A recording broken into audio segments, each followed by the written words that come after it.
Hello बच्चों, चलिए प्रश्न को पढ़ते। इसमें लिखा हाइड्रोजन परमाणु की द्वितीयक कक्षा से एक इलेक्ट्रॉन को उत्सर्जित करने के लिए आवश्यक ऊर्जा होगी। कितनी होगी बच्चों? हाइड्रोजन परमाणु का आयनीकरण विभव जो है बच्चों, ये हमें दिया गया है 13.6 इलेक्ट्रॉन वोल्ट। तो चलिए बच्चों, इस प्रश्न की मूल अवधारणा को हम देख लेते हैं। बच्चों इस प्रश्न की मूल अवधारणा में हम देख लेते हैं। ये बहुविकल्पी प्रश्न है बच्चों, इसमें 4 विकल्प दिए गए हैं। तो इसकी मूल अवधारणा में हम देख लेते हैं बच्चों कि यहाँ पर एनवी कक्षा में जो इलेक्ट्रॉन की ऊर्जा होती है वो En बराबर होता है E1 भागे n का वर्ग। जहाँ पे E1 क्या है बच्चों? ये हमारी पहली कक्षा में इलेक्ट्रॉन की ऊर्जा है, इस प्रकार से। तो चलिए बच्चों, इस प्रश्न को अब हल कर लेते हैं बच्चों। तो यहाँ पर कहा जा रहा है कि हाइड्रोजन परमाणु की द्वितीयक कक्षा से एक इलेक्ट्रॉन को उत्सर्जित करने के लिए आवश्यक ऊर्जा कितनी होगी बच्चों? यहाँ पर आयनीकरण विभव दिया गया है 13.6 इलेक्ट्रॉन वोल्ट।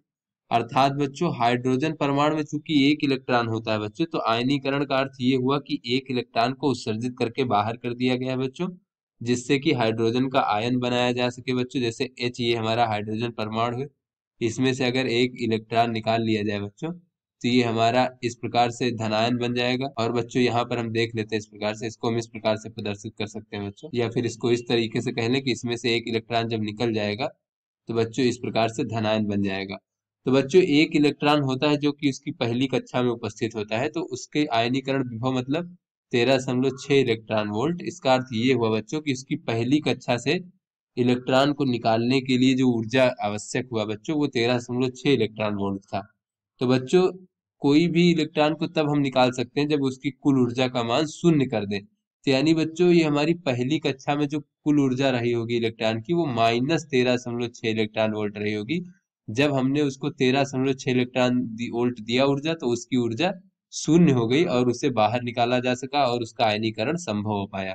तो इस प्रकार से बच्चों यहाँ पे पूछा जा रहा कि जब द्वितीयक कक्षा से एक इलेक्ट्रॉन को उत्सर्जित करने में कितनी ऊर्जा होगी आवश्यक। तो बच्चों द्वितीयक कक्षा की ऊर्जा हम देख लेते हैं बच्चों। तो ये हो जाएगा E2 बराबर E1 भागे n के वर्ग से। तो बच्चों E1 का मान है -13.6 इलेक्ट्रॉन वोल्ट, भागे बच्चों 2 का वर्ग हो जाएगा 4।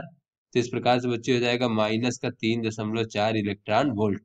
तो अतः बच्चों यहाँ से कह सकते हैं, अतः यहाँ पे बच्चों द्वितीयक कक्षा से अगर इलेक्ट्रॉन निकालना है तो इलेक्ट्रॉन की कुल ऊर्जा का मान शून्य करना होगा। तो बच्चों द्वितीयक कक्षा में इलेक्ट्रॉन की ऊर्जा है -3.4 इलेक्ट्रॉन वोल्ट।